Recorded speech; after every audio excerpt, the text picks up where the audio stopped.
Внимание! Говорит Москва. Передаем важное правительственное сообщение.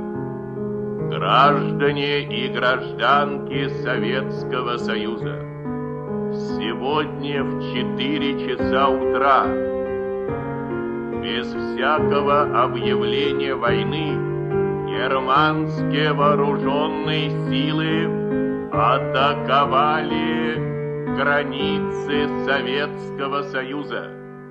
Началась Великая Отечественная война советского народа против немецко-фашистских захватчиков.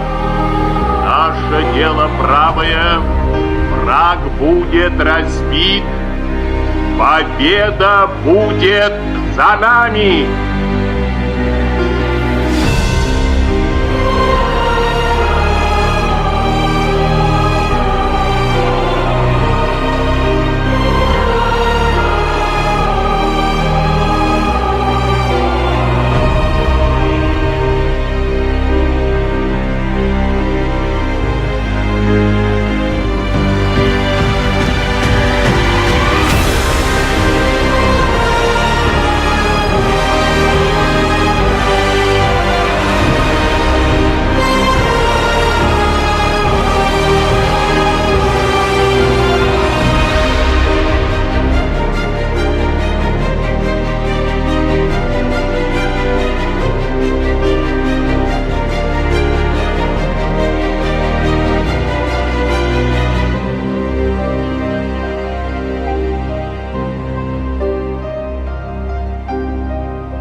Говорит Москва.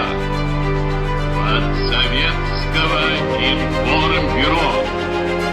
Войска Первого Белорусского фронта под командованием маршала Советского Союза Жукова при содействии войск Первого Украинского фронта под командованием маршала Советского Союза Конева после